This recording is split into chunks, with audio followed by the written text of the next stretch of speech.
Jong-il's military leadership.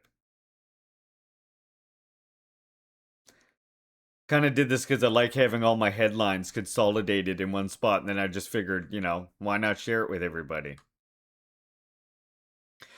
So here we got actual details. Remember we just heard this report on Democracy Now? Look at how much more informative Iran's report of this is. We just heard about some vague deal and then the US claiming that they cleared mines.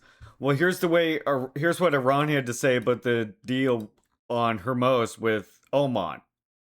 They said Iran's deputy foreign minister for legal and international affairs details a temporary arrangement between the Islamic Republic and Oman concerning the Strait of Hormuz, while asserting that the reopening of the waterway hinges on realization of Tehran's demands. Under the arrangement, quote, vessels entering the Persian Gulf will use Iranian waters, while vessels leaving the Gulf will use Omani territorial waters. The senior diplomat stated. Vessels would pass through Iranian waters in both directions, he added. He described the arrangement as functioning like a two-way highway, with a total width of approximately 7 nautical miles. Grabibabdi stressed that the arrangement agreed with the Oman does not mean that the Strait of Hormuz will be reopened immediately. He said the issue of the arrangement and the question of the reopening of the strait are separate matters. He underscored that the Strait of Hormuz had only two literal states, Iran and Oman, adding that upon agreement on the permanent arrangement, that arrangement is intended to replace the previous maritime traffic separation scheme. So, nothing to do with opening the strait, like you might hear some people saying. Trump and others. Iran's parliament scoffs at the U.S. Treasury Secretary's contradictory economic D-Day remarks. Parliament Speaker Mohammed Bakir Kalibaf has underlined the radical contradiction between U.S. Secretary General Scott Bessett's recent announcement of a new wave of illegal sanctions against Iran. The top legislator made the remarks in a post on X on Tuesday. Why would I want to blow up the global financial system, Bessent said, in response to what observers had described as his acknowledgement that further American economic pressure on Iran would trigger worldwide blowback. And so this is what Kalibaf said. He goes, economic D-Day. Also 5 seconds later, LOL, why would I want to blow up the global financial system? He then addressed Besant in an inquiring tone, saying, Sir, this isn't Normandy. This is improvisation night, and you forgot your own script.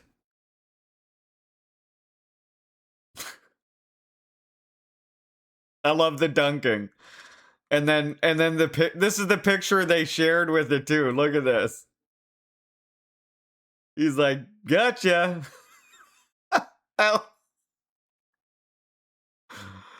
This man just mocked the United States.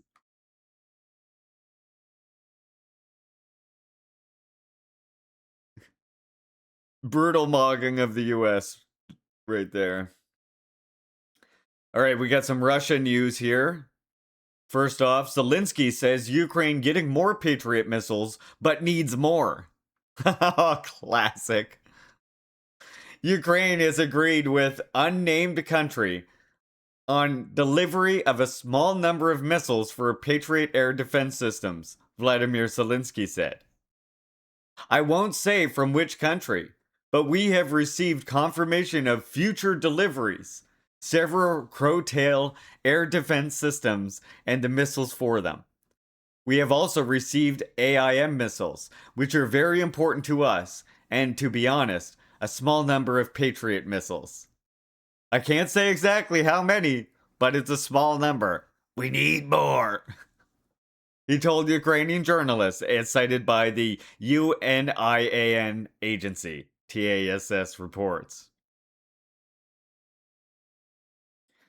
And young people die in this war while the rich sip martinis. Yeah, I mean, again, most the rich who are sipping martinis when it comes to this war are in the fucking US, sadly.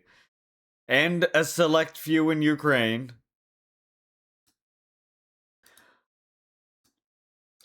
One civilian killed, 8 others injured in Ukrainian attacks on DPR. This is not to be confused with DPRK. This is the Donetsk People's Republic. Over the past day, Ukraine's armed forces launched 36 attacks on communities in the Donetsk People's Republic, leaving 1 civilian killed and 8 others injured. The DPR government's Department for Documenting Ukraine War Crimes said in a daily report. As many as 36 attacks by Ukrainian armed formations were registered, with 1 reported killed and 8 civilians injured. Overall, 39 various munitions were fired, the report read. 6 civilian infrastructure facilities, 3 residential buildings, a shuttle bus, and trucks were damaged in the attacks, according to the authority. More daily attacks on DPR civilian infrastructure. Linked to this as well, we have comments from Lavrov here. Russia, not to forget Ukraine's terror attacks on Sterblotsk and will seek justice, says Lavrov. Russia will not forget Ukraine's bloody terror attack on Sterblotsk and will seek justice, Russian Foreign Minister Sergei Lavrov said. Quote, no doubt, we will never forget it and will seek justice for Zelensky's bloody terror attack on Sterblotsk, he told reporters after talks with visiting Vatican Secretary for Relations with States of International Organizations Paul Richard Gallagher. The Kiev regime, according to the top Russian diplomat, continues demonstrating its utter brutality by targeting children, with the latest such crime being committed overnight on August 24th in the Krasnodar region, Edgia, and Dagestan, where children died in Ukraine's massive attack on civilian facilities. Civilians, including children, also died in a drone attack on the city of Nemykansk, he recalled. The Ukrainian military carried out a multi-stage strike on the academic building and dormitory of the Luhansk Pedagogical University Vocational College in the city of Sterblotsk in the early hours of May 22nd, killing 21 students and wounding 60 more. The Russian Investigative Committee opened a criminal case on charges of a terror attack. In response to Ukraine's actions, the Russian Foreign Ministry announced on May 25th that Russian army was beginning systematic strike on defense enterprises in Kiev, TASS. Wanted to highlight this report again because I invite you to look into the scale difference, which you can't do if you're just looking at Amy Goodman and NPR and Western media. But look at the difference in scales on when the civilian deaths in Ukraine that happens due to all kinds of unfortunate fucking circumstances, including this war that is fueled by Western interests. Welcome in, Dan. And compare that to the way Kiev is engaged in its battle against Russia right now. First of all, it's striking and has been striking DPR, Donetsk People's Republic, and Luhansk People's Republic since 2014, while saying that it's striking Russia. So that's while these areas were part of its own territory. And since this military operation has started, they have only continued striking purely civilian targets almost exclusively. In fact, thanks to United States help with long-range targeting and UK supplying drones to them, they actually are targeting more civilians now than ever before. Not just in DPR, not just in Luhansk People's Republic, but now also hitting long-range targets in Moscow.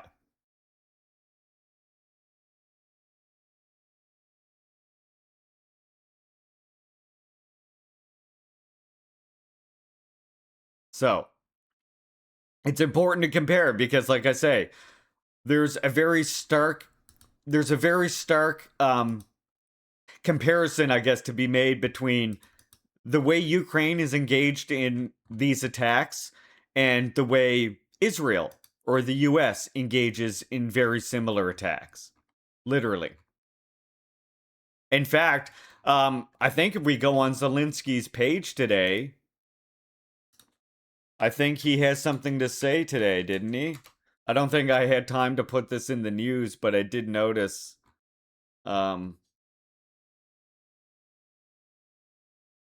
See if I could find Zelensky's actual. How come I can never find his actual profile when I go looking for it? What's up with that? He just like sent a letter to Israel that I was looking for.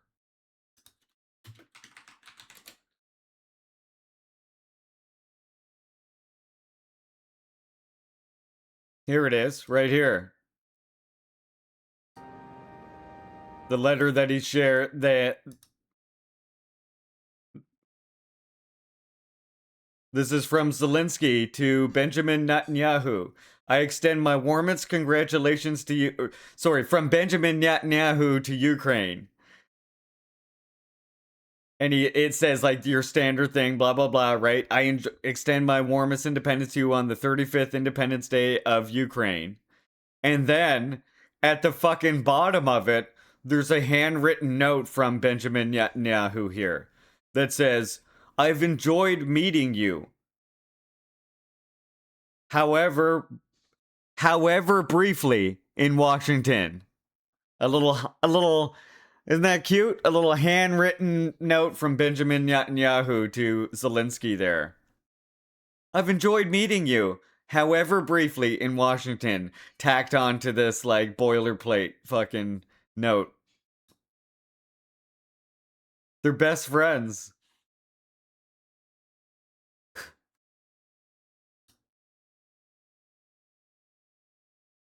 There it is right there, see?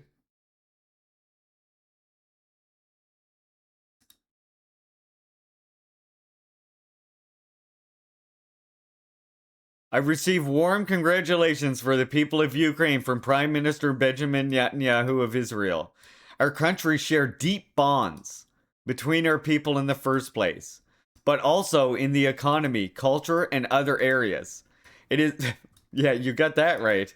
It is therefore good to hear of Israel's desire to strengthen these existing ties. We count on working fruitfully together to bring about more security.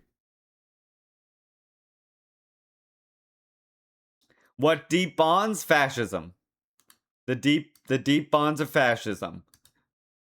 They're both fascist fucking countries currently. Zelensky represents Ukraine in a fascist configuration that was enabled by the United States. Like I said, even before the Russian military operation started, Russia tried to mediate peaceful negotiations between Donbass and between Kiev. And they didn't have any of that. Kiev just kept bombing Donbass, right? Like that Putin tried to mediate an agreement there. Soda, no, you can't go not after my cords. Soda's in one of these moods. Which brings us to the Breaking on X segment. Gilbert Doctorow argues that China is the key factor in making America's unilateral sanctions unworkable against Iran, as China has officially ordered its banks not to follow U.S. instructions. Oh. The United States has failed, utterly failed, in its military campaign against Iran. Yeah, I mean, that's what I'm saying, right? Like, Russia has wanted a permanent peace negotiation since the beginning. There is actually, like I pointed out last stream yesterday, consensus opinion. Like I pointed out last stream, there is a misunderstanding by some people in the West of Russia Ukraine conflict being an inter-imperialist war, when really the Russian bourgeoisie don't have an interest in this war. Actually, they find it quite intolerable, and it's actually kind of funny. I was like looking back and thinking back, and even when Putin was like running for election, his opposition was the bourgeois compradors of Russia. Were Putin. They were Putin's biggest opposition. But this war, because of sanctions, because of embargo, the bourgeoisie in Russia actually fucking hate this shit. They would love to normalize relations with the West. They would love to go back to a more Yeltsin-like scenario where they can wholesale Russian assets off to Western interests and make huge amounts of profits from it. The current government in Russia essentially stands in the way of that, along with a coalition of other forces like the Communist Party in Russia. Both in mainstream and in alternative media in the United States and here in Western Europe, is that the economic warfare will be no more successful. And without going into details of how the countries around the world are unlikely to submit to American diktat, the single factor which makes this project unrealizable is China. China has already officially ordered its banks not to follow the instructions or diktat from the states. China intends to continue to trade with Iran at all, in every way, and that undoes whatever the Trump team hoped to accomplish. They've already had a couple of tariff wars with China, which they lost. And the same factors that China used to maintain the upper hand in its relations with Trump on tariffs, that is particularly the control they have over rare earth metals, indicates that there's no way that Trump can force the Chinese to heal and to drop their relations with Iran. So it will founder on the So Chinese what he's saying in scientific terms is Trump has no cards. He's saying Trump has no cards. I agree with that assessment. I agree with that. Yeah, so this is why I did say the other day, though, like, revolutionary defeatism doesn't actually apply to fucking Russia. And the reason's very simple. Ukraine is a proxy war that expresses NATO's desire to destroy Russia. As we know, right? It destroyed USSR, exceeded in that, but yet its mission lived on. Its mission carried on to be destroying Russia because Russia remains sovereign. It's like I said, when Putin was elected, people were telling Putin, like, the oligarchs were like, the actual oligarchs of Russia were like, you're never going to be president. You will never be president of this country. We will do everything we can to make sure you're not president of this country. That's like what the oligarchs were saying, even in like 1999 when he was first being elected. And he had such huge mass support that he obviously won the fucking election. And then this is one of my favorite scenes of all time. This is when he was right after he was first elected, Yeltsin meeting him at the office, and he lets him in and he goes, "Here is your office." Yes.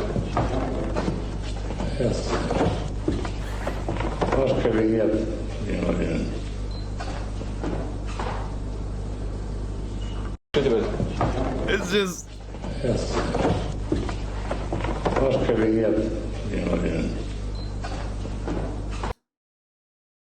But see, Yeltsin, you gotta understand, this is the figure that the bourgeoisie in Russia wanted.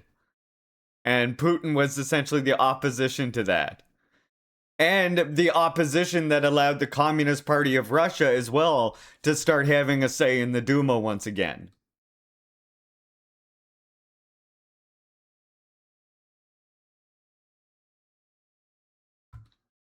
And Kick Chatter, That's the most lazy trolling ever. Israel will win, Ukraine will win. Well, that's a weird thing to say. Neither of those statements are true. That's just like contrarian for the sake of being contrarian. Why would you say such bold yet untrue things? Palestine Resistance releases a video on spies. Palestine Resistance Al Harez platform has circulated a video detailing how the occupation spies on resistance fighters. الأدوات الفنية والتقنية في جمع المعلومات عن الفلسطينيين. I would actually recommend you check this out. Talks about using routers, using surveillance cameras and small devices to spy on Palestinians. I recommend, if you're on X, please share this post around. Of course, this is linked in the Tankie Times as well. Israeli-backed militia members in Gaza surrender. Press TV reports. Israel-backed militias and their families have reported dozens of members of Israel-backed militias and their families because I'm still on this full screen. Surrendered to Palestinian security forces. Palestinians say the move is a major blow to an armed network that Israel sought to build inside Gaza. The return of dozens of militia members and their families shows that they have realized the emptiness of Israel's promises of power. They understand that in the end, they belong to their own tribes and communities. Israel may think it can change people's allegiance, but history and experience show that such defections are temporary. Deep down, they know they took the wrong path.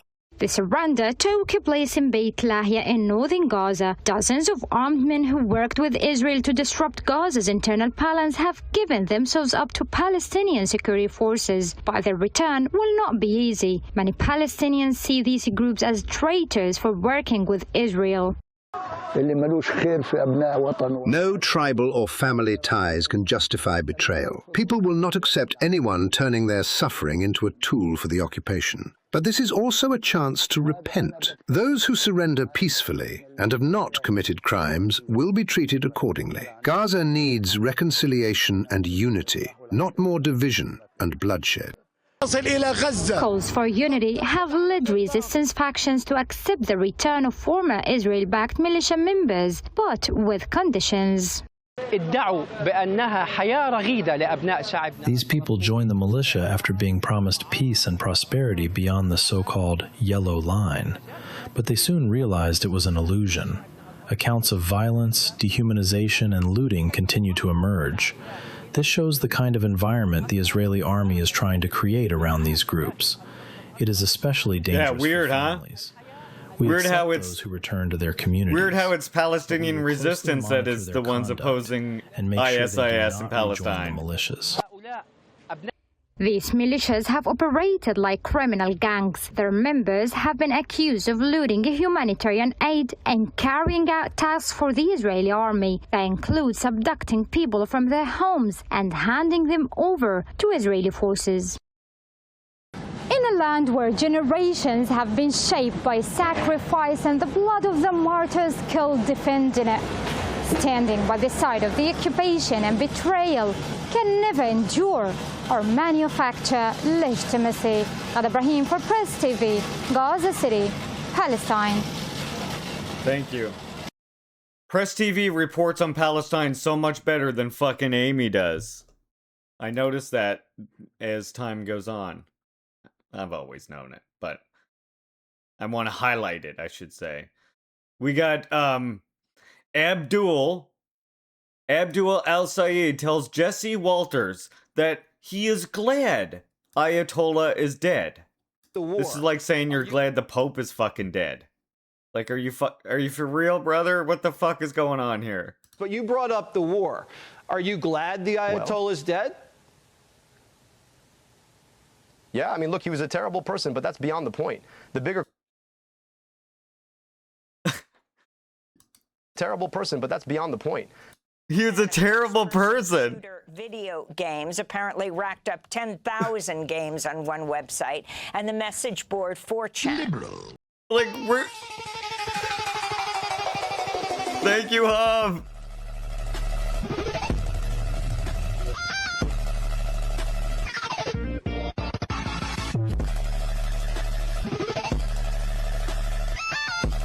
I mean, Kamani was literally writing directly to the students standing in solidarity with Palestine. So, where the fuck do you get off saying bullshit like this? He's a terrible human being. I'm glad he's dead. Do you realize that his funeral was literally the largest funeral ever held in recorded history? And this very brave man here saying he is a terrible, terrible person. How brave. Nice. Real cool. Like, come on. All these millions of people mourning him are wrong. He's a terrible person. Just, they got no spine, these people. Yeah, the smug ass grin on his face, right? I'm owning Jesse Walters right now. It drives me. It gets me right under my skin. Before I press play, I'll just say, if you like what you see here, please think about supporting the Leaping Larry stream. Think about dropping some subs, dropping some bits. We got an ad coming in just about 3 minutes. They last about 3 minutes long. They also help me, so suffering through the ads does help me as well. But if you see naked chatters, or you like what you see here, supporting my stream helps you avoid the ads. It gets you the best little pictures on the internet. And it also helps me, Leaping Larry, continue doing what I'm doing here, which is chasing after soda for being banned. Leave the cords alone, missus. Sody. Quit it with the cords.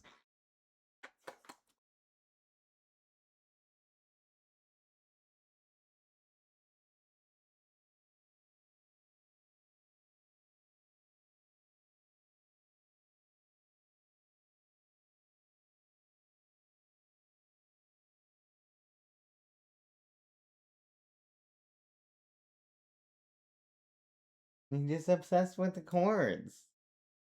You're so obsessed with the chords.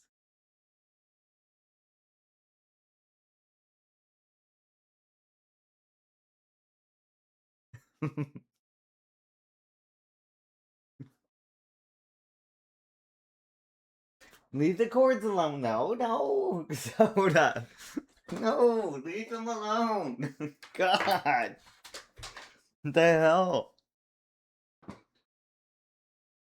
Soda? No, get away from them. Soda. Oh my God. Okay. I told her she does this like once a month or something, where she just gets like unbearably annoying about the fucking chords. Okay, look, watch this full screen. But you brought up the war. Are you glad the Ayatollah's dead? Yeah, I mean, look, he was a terrible person, but that's beyond the point. The bigger question is, should we have gone to war in the first place? Look, I just want to be clear with you, right? I mean, I'm never going to defend the Iranian regime, but I am going to defend the idea that we probably shouldn't be fighting wars we don't know how to get out of. Oopsie, you go to war and you tell us that it's going to be a special military operation. That was in February. We're now in September almost, and we're still fighting the special military operation. I mean, it's not working for us, Jesse. We're not really this fighting is exactly it. what happened. See? Who does? There you go. The problem isn't, the killing the people. The problem isn't any of that kind of thing. No, the problem is that we can't win the war, you see. They got into a war they can't win. Like, what the fuck? I hate that fucking argument so much. And he's like, that's what he thinks he's owning, like Jesse Walters the whole time. Okay, warning, these are some pretty, dramatic, potentially pretty shocking scenes here. This is a massive mudslide that wipes out a port, just wiped out a port at the China-Nepal border here. So, warning, this is, warning, a massive mudslide is what you're gonna see here. Like, massive mudslide. Warning. Distressing video, potentially, for people. Well, there's thousands missing right now in China as a result of this. Look at the wave of water. Unbelievable amount of water caused by a landslide.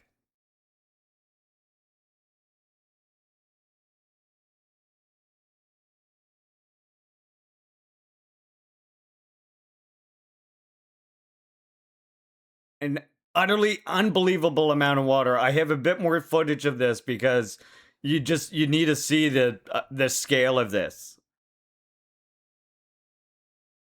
Hearts out to China and Nepal. China has a full investigation on the situation opened. But look, this is it coming down the hills. Look at this.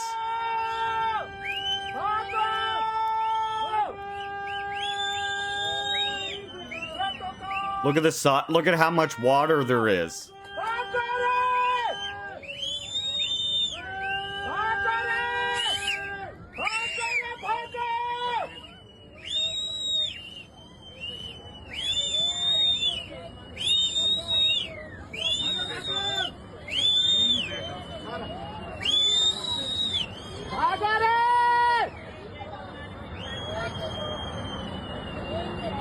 Jesus, fuck.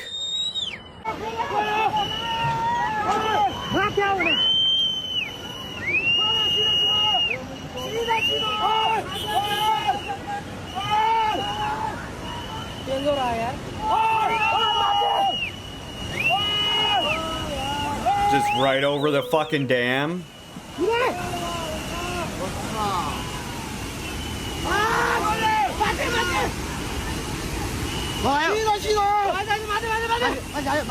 This is right on the border of Nepal.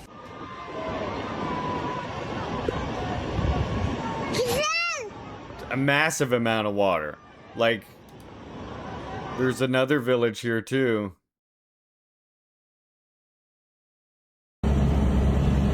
This is the corridor here that it just washed through.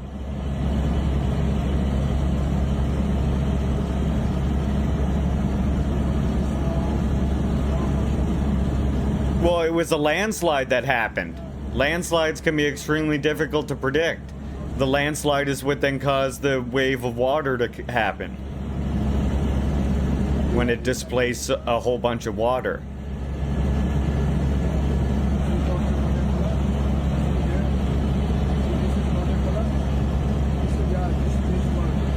You can see from the, if you look at the banks here, you can see how high the water was.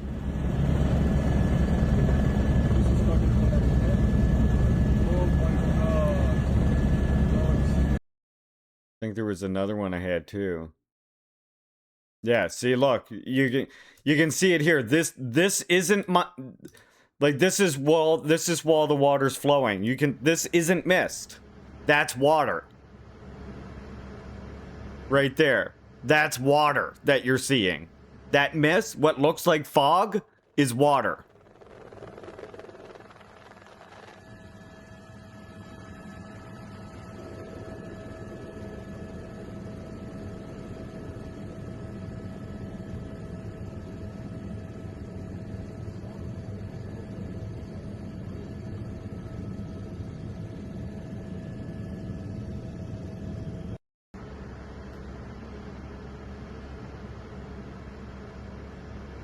One headline says glacier collapse. Well, that could cause a landslide for sure.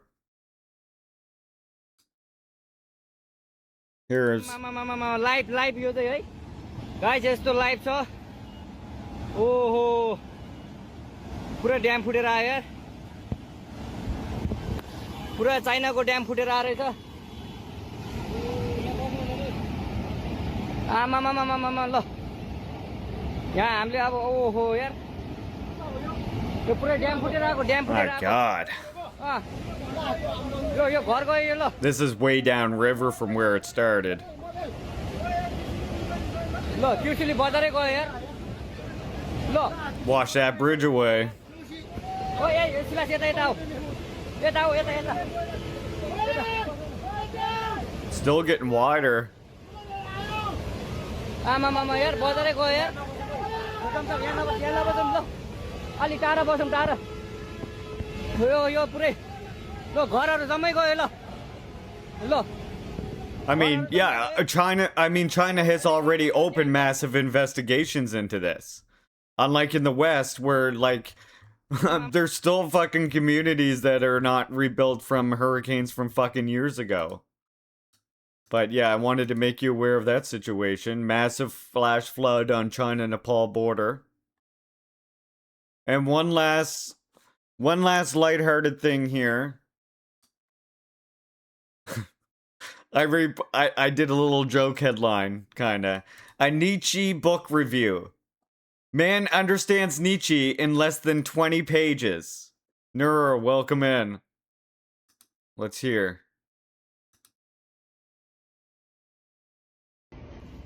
Man, check this out. A friend of mine recommended that I read Beyond Good and Evil by Nietzsche. So I'm like, cool. I'll check it out. Went to the library, got the book. Soda? No. And a few pages into the motherfucking book, I must say, I have no idea what the fuck I'm reading. I don't understand. Nietzsche, what the fuck is you talking about, man?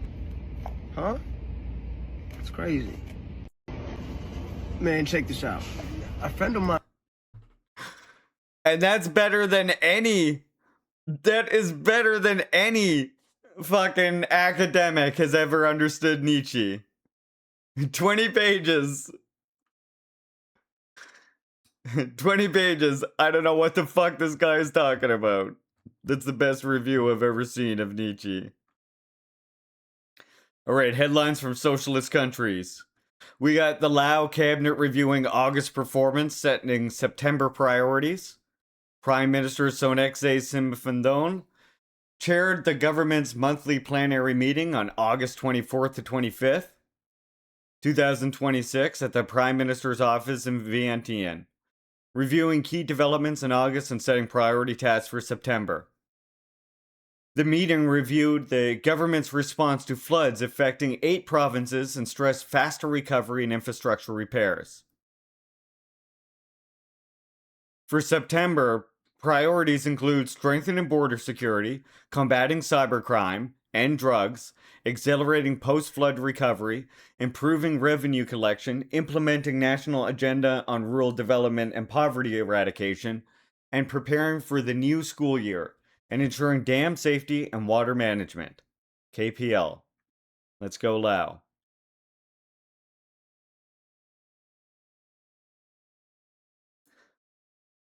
Fidel, maker of dreams and feats. This is a whole article that I very much invite you to go and read on your own time. This is Grandma News reproducing an introduction to this novel about Fidel.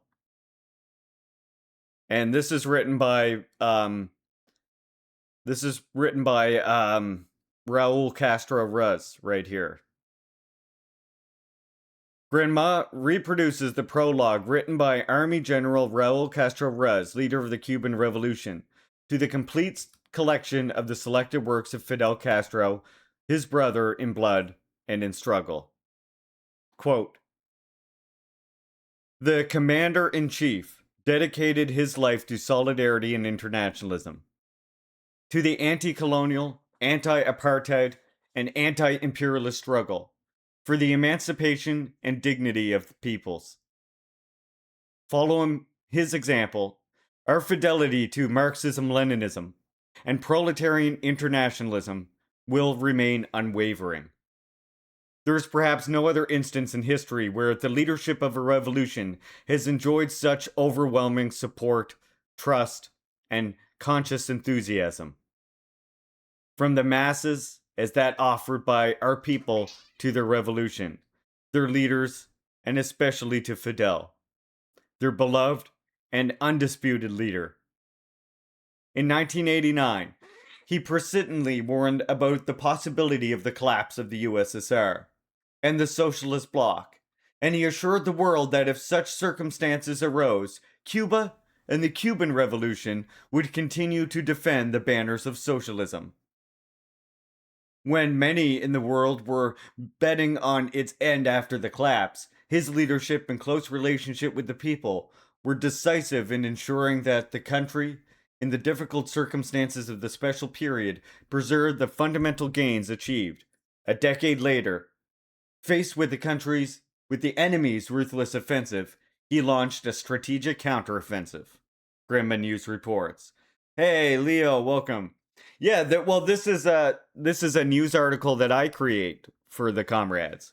I invite anybody to feel free to use this in their own content, but I kind of throw this together for my stream so that all the headlines I want to talk about are all consolidated into this nice little newsletter. And then comrades can also read for themselves the headlines that we cover and the longer articles and the context if they wish to. So that's why we do the Tankie Times news. And now we're on Vietnam news. Yumis. Preserving the traditional culture of the Khmer people. During the summer, the grounds of many Khmer pagodas in Canto City come alive with the sounds of children learning to read and spell Khmer language. Free from the pressures of grades or strict schedules, these summer classes, held within the pagoda precincts, foster a love for the mother tongue among children, impart the ethnic group's fine cultural values, and contribute to preserving the traditional cultural identity while strengthening national unity. VNA. I love cultural preservation, Mumies. This is the old Mumies. Hey, Kevin, welcome. Everybody say hi to the old Mumies. She's our 22-year-old kitty. Right, Mums? You're the old one. And by the way, if you like what you see here, you know you can support me here on twitch.tv with subs, gift subs, biddies. You can give direct donations to Ko-Fi. You can also subscribe over on YouTube. If you're watching me on YouTube, you can join, you can become a member, you get some Juche Gang emotes, and you even get to see some videos early. I think we've got 2 videos early to watch available right now for members. Sign up today.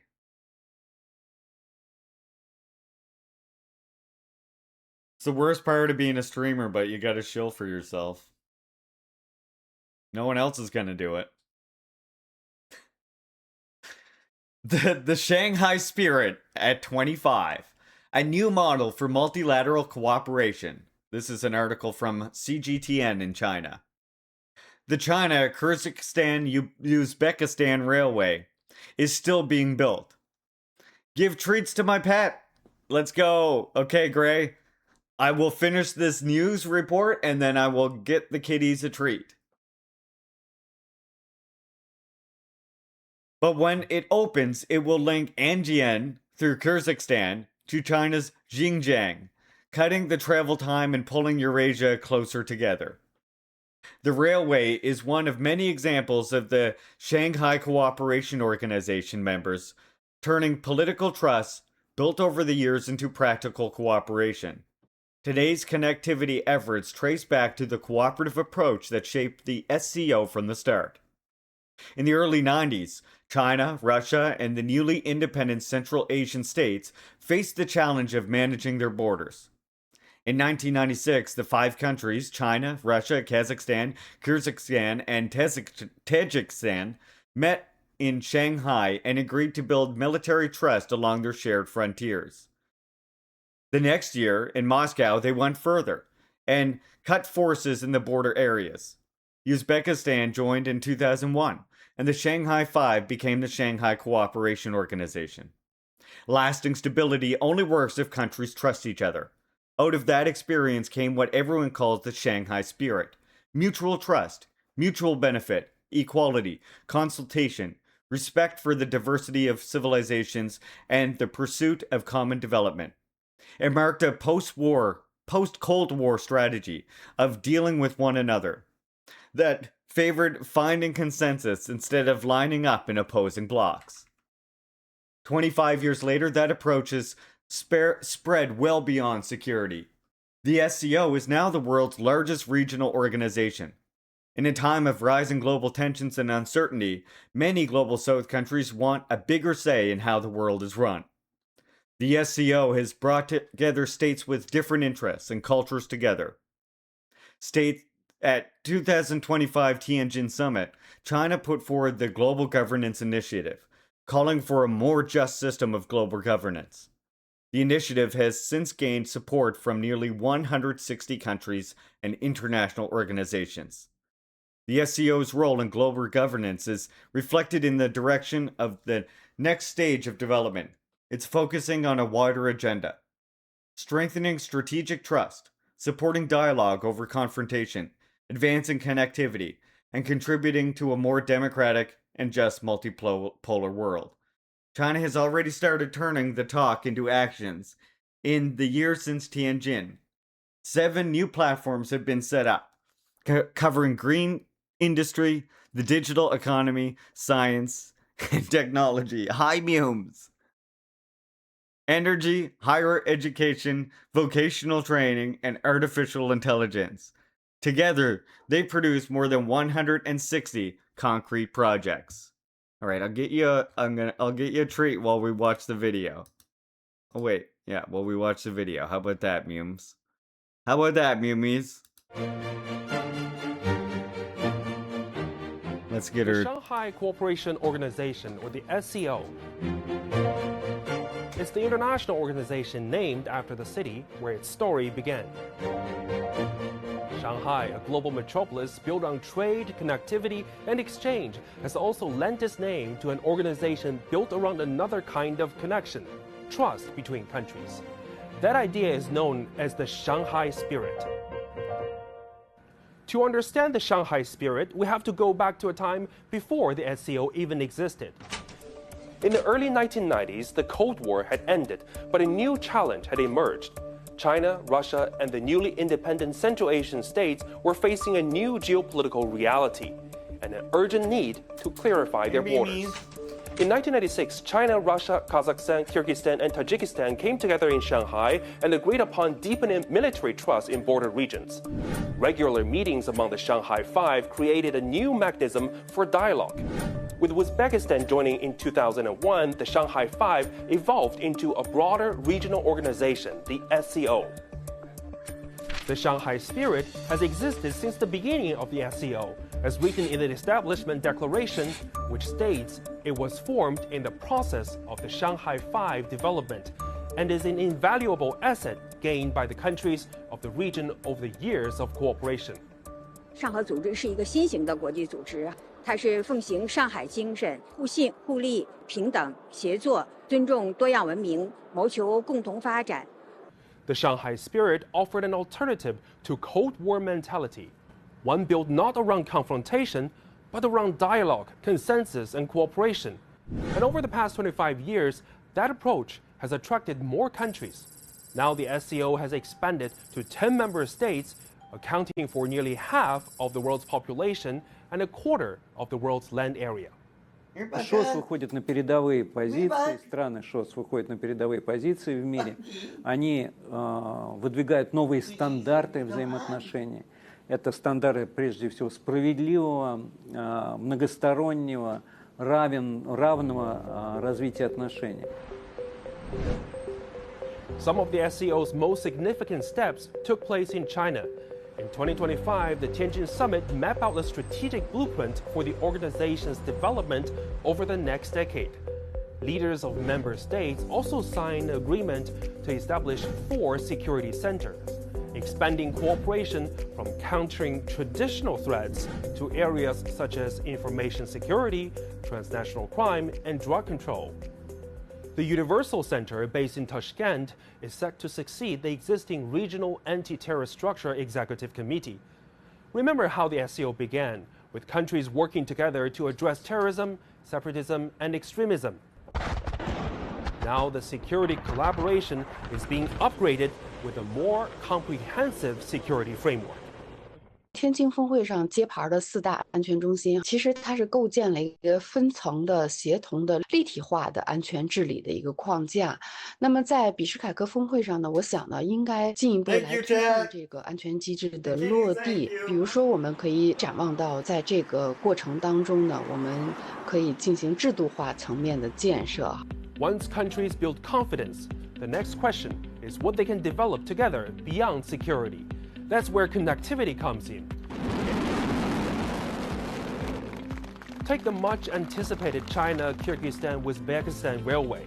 The railway is expected to create new opportunities and shorten travel time among the 3 SCO countries, while strengthening cross-border connectivity across Eurasia. Cooperation starts with trust and can grow into trade, investment, infrastructure, public health, and people-to-people exchanges.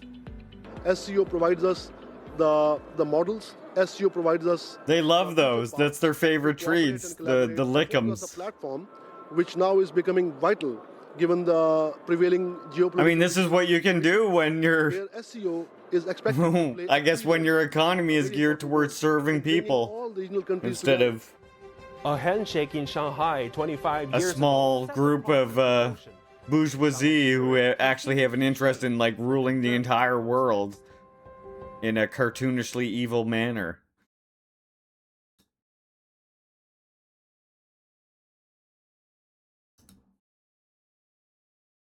So that's China. You might not know, comrades, but today, or I should actually yesterday, August 25th, is an important day for DPRK. They will remember patriotic devotion by Chairman Kim Jong-il forever, because on August 25th, Chairman Kim Jong-il started his guidance over the Revolutionary Armed Forces. He went on a tour of the Chol Pass, which you can see pictured here.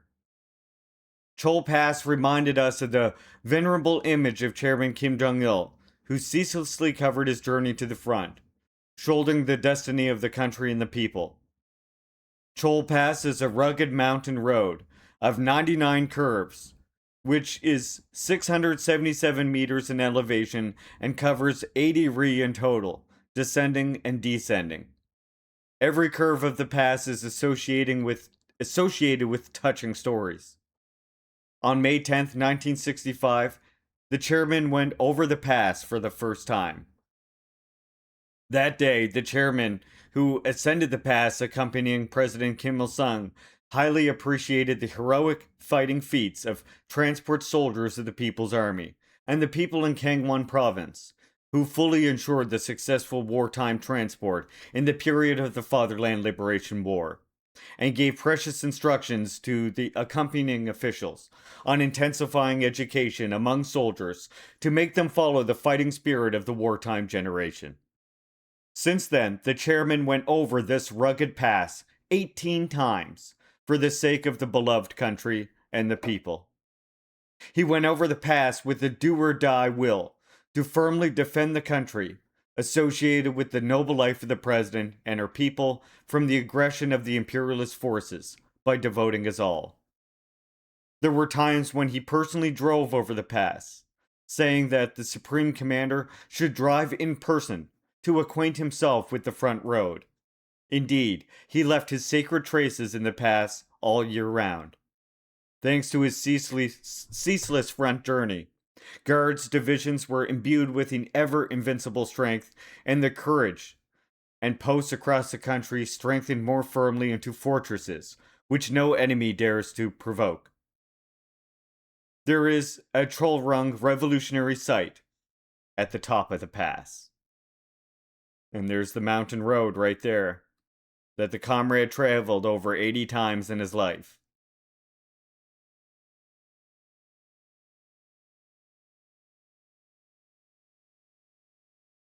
Salute to Comrade Kim Jong-il. His military contributions to DPRK are vital and live on as ever. Alright, and the Socialist Sports page. China dominates the World Climbing Asia Youth Championships. The 2026 World Climbing Asia Youth Championships wrapped up in southwest China's Guizhou province on Tuesday, following 5 days of competition.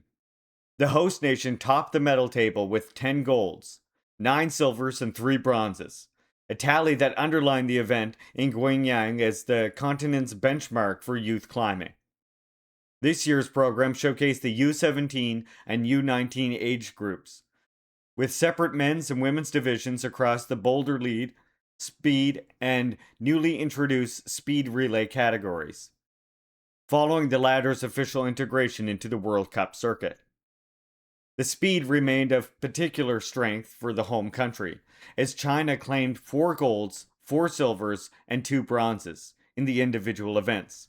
The speed relay finals then saw the delegation sweep all 4 titles across the U17 and U19 men's and women's races, closing the team competitions with an impressive 4 golds and 3 silvers. In the technical disciplines, the long-standing Japan ROK hegemony showed signs of erosion, as China continued to steadily close the gaps with Asia's elite. The boulder final ended with China's U17 women competing in a groundbreaking medal sweep, while the U17 lead featured all 4 entrants from the host nation advancing to the final, CGTN reports. What do you think? Do you like the sports page, chat? And finally, your daily comrade quote.